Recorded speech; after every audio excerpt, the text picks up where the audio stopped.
5 अगस्त सन 2019 से पहले आपसे लगातार गुफ्तगू होती थी, आप कई मामलों पर खुलकर बात करते थे, हालात पर गुफ्तगू करते थे, लेकिन 5 अगस्त के बाद जो सूरत हाल बनी 2022 तक आपकी खामोशी भी रही, आप पाबंद सलासल भी रहे, बाहर आए, क्या बदलता हुआ देखा और सियासी पैमाने पर कहां पर आज आप कश्मीर को देख रहे हैं? आपने कहा कि 2019 5 अगस्त तक आप हमारे साथ राब्ते में थे, उसके बाद राब्ता कट गया, मगर आपको मालूम है 1 साल तक हम जेल में रहे। उसके बाद भी जब भी आपका कोई कॉरेस्पॉन्डेंट कोई भी मेरे पास आता था तो मैं अपनी बात तो हमेशा कहता हूं और आज भी कहूंगा इंशाल्लाह रहमान, क्योंकि डरना तो अल्लाह से होना चाहिए और किसी से डर हमें नहीं है। और हम करते हैं बात with in constitution of India, हम उसके बाहर कभी बात नहीं करते, ना हम पत्थर मारने वालों में से है, ना बंदूक उठाने वाले में से। और अपना हक मांगना कोई गलत नहीं है, और अपना हक हम मांगेंगे तब तक जब तक हमारी जान में जाए। किस तरीके के हालात आज आप देखते हैं 2019 के बाद, कितना बदला जम्मू कश्मीर, क्योंकि लगातार कहा जा रहा है कि बदलता जम्मू कश्मीर है? देखो गौर साहब, ये तो मैंने पहले ही कहा कि टोटल चेंज, मतलब यहाँ पे जो 2019 5 अगस्त के बाद टोटल बदल गया। यहाँ पे जो हमारा अपना जो तशक्कुस था, अपनी जो आइडेंटिटी हमारी थी, वो खत्म की गई और हमने उसके बारे में आवाज उठाई। हमारे लीडरशिप ने, चाहे फारूक साहब हो, उमर साहब हो, या जितनी भी लीडरशिप है, हमने यही कहा कि हमें आज इकट्ठे होना चाहिए। सिर्फ इसलिए नहीं कि हम खुदा न खास्ता हम किसी मुल्क के साथ राबिता करना चाहते, नहीं, हमने हिंदुस्तान के साथ इलाहा किया। हमारे लीडर शेर कश्मीर शेख मोहम्मद अब्दुल्ला ने एक मुआहदा किया गवर्नमेंट ऑफ इंडिया के साथ, और हम आज भी उसी पर हैं। हम ये उससे, मगर जो यहाँ पे हालात बनाए गए, तो आज आप देखते हैं कि पूरे जम्मू कश्मीर में क्या कैसे हालात है। आज जम्मू के लोग, मुझे याद है जम्मू में जो आपके वहां पे आपके सीनियर एडिटर हैं, उसके साथ भी 2-3 बार 370 के बारे में मैंने बात की। उसको भी मैंने कहा कि आप लोग जो आज खुश हो रहे हैं, जब आपको पता चलेगा कि हमें कितना नुकसान हो गया। 370 35A हटाने से, एब्रोगेट करने से जम्मू वालों को ज्यादा नुकसान हो गया बनस्बत कश्मीर की। और ये हर एक स्टेट में जब भी कोई स्टेट बन, तेलंगाना स्टेट बन गई, उसको अपग्रेड किया गया।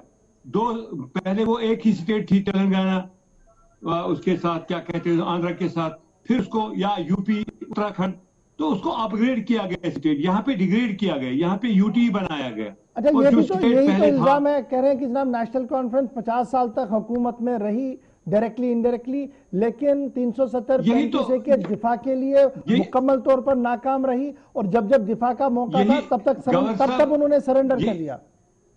यही तो गलत बात है। जो लोग आज ये कह रहे हैं कि 50 साल हुकूमत की नेशनल कॉन्फ्रेंस ने टोटल 23 साल हुकूमत की। और आपको मालूम है 1931 से शेर कश्मीर शेख मोहम्मद अब्दुल्ला ने ये तहरीक उठाई है। तब से 47 में, जब उसने 1948 में वजीर आजम बने, तो उसके बाद 53 में उसको गिरफ्तार किया गया। क्यों किया गया? उसने तब भी मांगा अपना हक, कि हमें अपना हक दे दो। हक मांगना कोई गलत बात नहीं। उसके बाद आपको मालूम है 1975 तक, जो देना था उसको देने में नेशनल कॉन्फ्रेंस, दिलाने में नेशनल कॉन्फ्रेंस नाराज रहे। 1977 में इलेक्शन हुए और 83 तक। आपको फिर पता है कि फिर क्या हुआ, किस तरीके से वहां पे गवर्नमेंट ऑफ इंडिया ने, कांग्रेस ने, तब कांग्रेस की सरकार थी, किस तरह से गुलाम मोहम्मद शाह साहब को लाया, किस तरीके से यहाँ पे हालात बनाए गए।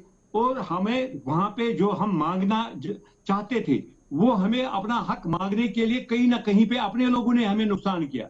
जो यहाँ के लीडर्स थे, जो आज भी बातें कर रहे हैं कि ये इन्होंने धोखा दिया, अगर वो मुझे ये कहे कि जब वो सरकार में थे, जब पीडीपी बीजेपी की सरकार, लारमी साहब मुझे एक चीज बताइए, सन 96 में चुनाव ही तो लड़ा था इसी बात को लेकर कि रेस्टोरेशन ऑफ ऑटोनॉमी हो। जब उस कागज को जो आपकी तरफ से भेजा गया था उसको साइडलाइन किया गया, उसके बाद डिनर भी आप लोगों ने शेयर किया, टेबल भी आप लोगों ने शेयर किया, गाड़ियां भी आप लोगों ने शेयर की, यही तो इल्जाम है नेशनल। बिल्कुल सही बात है। 96 में 1999 में रेजोल्यूशन पास किया गया, ऑटोनॉमी के बारे में। जी। फिर यहाँ पे एक और पार्टी को जन्म लिया, पार्टी तो बाद में जन्म लेने से उसका तो कोई लिंक ही नहीं है। 96 के बाद तो आप ही लोग दिल्ली के साथ शेयर करते रहे हर एक चीज को, आज आप दिल्ली पर ये सारा डाल रहे हैं।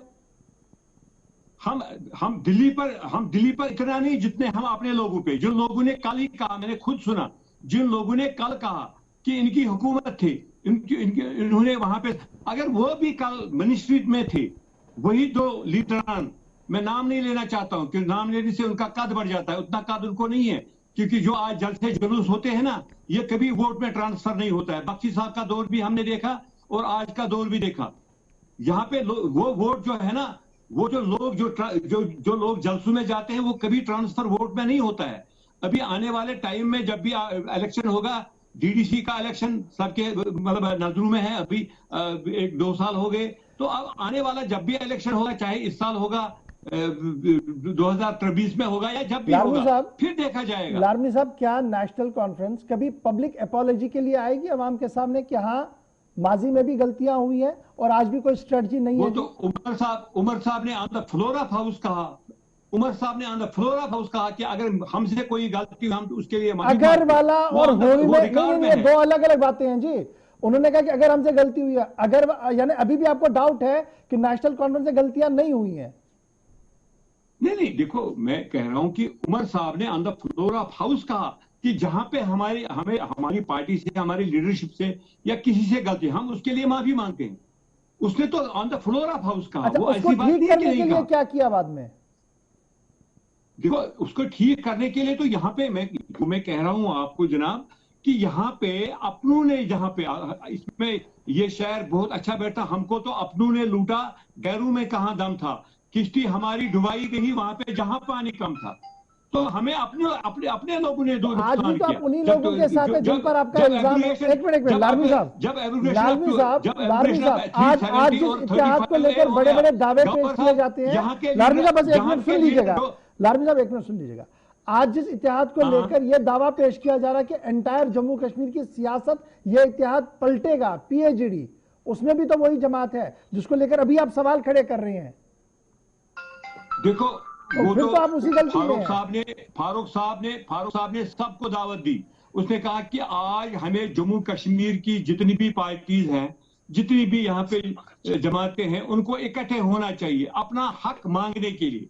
और कौन लोग हैं कि लोगों ने कहा कि नहीं जी, हम लोगों को धोखा नहीं देंगे। आप कंट्राडिक्ट तो नहीं हो रहे अपने बयान से लारमी साहब? तो हमारा आप नेशनल कॉन्फ्रेंस कंट्राडिक्ट तो नहीं है अपने बयान से? अभी आप कह रहे थे कि जो लोग सरकारों में थे उन्होंने तहफ़्फ़ुज़ क्यों नहीं किया, उन्होंने जी सारी तबाही की। नाम नहीं लिया आपने, लेकिन सीधे से इशारा तो उसी जमात का है जो दूसरी बड़ी जमात है। ये तो जनाब सीधी सी बात है जो आज कह रहे हैं। खुल के ये बात क्यों नहीं बताते हैं कि जनाब पीएचडी के अंदर भी नजरियाती इख्तिलाफ है?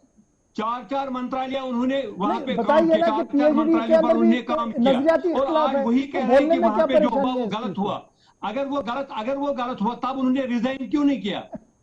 तब उन लीडरों ने रिजाइन क्यों नहीं किया? उनको तो तब रिजाइन करना चाहते, नहीं ये गलत हो रहा है। लारमी साहब, आप वकील हैं, अगर पॉलिटिक्स में पता लगा कि जनाब ये जमात गलत है, ये स्पॉन्सर की गई नेशनल कॉन्फ्रेंस को खत्म करने के लिए, आज अगर नेशनल कॉन्फ्रेंस की क़यादत उसी स्पॉन्सर जमात के साथ कप में चाय पिएगी, इत्तेहाद की बातें करेंगी, इलेक्शन एक साल लड़ने की बातें करेंगी, तो क्या आप लोग इख्तिदार के भूखे नहीं है? सवाल तो यही पूछा जा रहा है बार बार। देखो गवर साहब, अगर बड़े दुश्मन को हराना है तो फिर छोटे के साथ हाथ भी मिलाना पड़ता है। अब बड़ा दुश्मन कौन है? हमने यही कहा, फारूक साहब ने पहले ही कहा, बड़ा दुश्मन कौन है इसकी भी वजाहत कीजिए ना।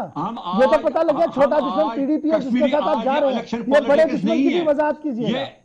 लारमी साहब, बड़ा दुश्मन कौन है? पॉलिटिक्स नहीं है लारमी साहब, बड़ा दुश्मन के लिए, जम्मू कश्मीर के लोगों के लिए जो आज हम लड़ रही है, जम्मू कश्मीर के लोगों के लिए लड़ रहे हैं। लारमी साहब, बड़ा दुश्मन कौन है? उसके लिए सबको फारूक साहब ने दावत दी, सबको कि हमें लारमी साहब, इसके लिए छोटा सा सवाल मेरा है कि बड़ा दुश्मन कौन है?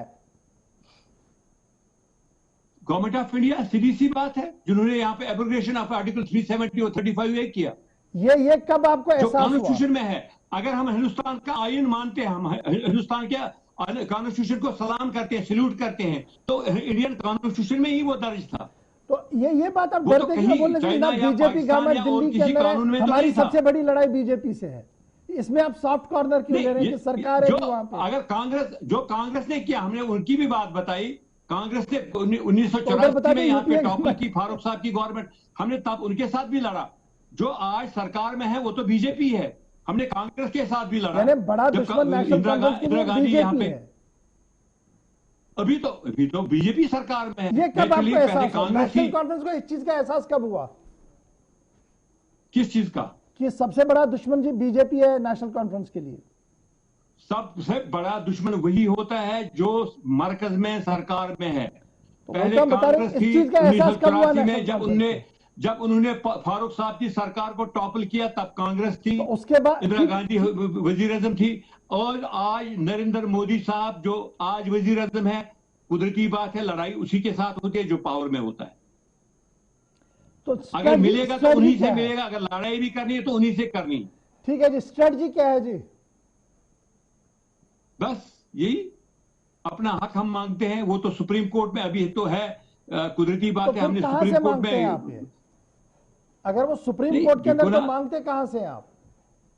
अगर गवर्नमेंट के पास पावर्स है, अगर गवर्नमेंट पार्लियामेंट में एक वहां पे एक रेजोल्यूशन पास करे, वहां पे ऑर्डिनेंस पास करे कि हम वापस करते हैं ये मैं उमर अब्दुल्ला साहब के को कोट करूं आपके सामने। उमर साहब ने कहा कि जब तक बीजेपी इख्तियार के अंदर है, उन्होंने अपने पॉलिटिकल रेजोल्यूशन को पूरा किया है। That is dead impossible. अगर सरकार के हाथ में कुछ नहीं, सरकार बेबस है, तो फिर लास्ट में कोर्ट पर ही जाते हैं ना। लास्ट पे तो कोर्ट ही है। सुप्रीम कोर्ट के हवाले से हमने पहले ही बोला, हमें भरोसा है जो भी फैसला होगा तो इंशाअल्लाह रहमान हमारे जम्मू कश्मीर के लोगों के हित में होगा। क्या आपको लगता है कि इत्तेहाद चल पाएगा बहुत देर तक, इलेक्शन प्रोसेस तक? इंशाअल्लाह हमें उम्मीद है कि हमें इत्तेहाद हर मामले में करना चाहिए। हर एक जम्मू कश्मीर की जो भी पार्टी, चाहे बीजेपी हो, कांग्रेस हो, कश्मीर की हित की बात अगर करेगा कोई, तो मुझे लगता है कि इकट्ठे ही बीजेपी के साथ इत्तेहाद के लिए तैयार है नेशनल कॉन्फ्रेंस? अगर मुझे लगता है कि उनको भी करना चाहिए। चलिए, बहुत बहुत शुक्रिया जी। बड़ी खबर आप दे रहे हैं कि बीजेपी के साथ भी सॉफ्ट कॉर्नर के तौर पर अगर चलना पड़े तो चलना चाहिए, अगर वो जम्मू कश्मीर के लिए कुछ बेहतर करते हैं। एक नई बात आज अब्दुल मजीद लारमी साहब की तरफ से सामने आई है। फिलहाल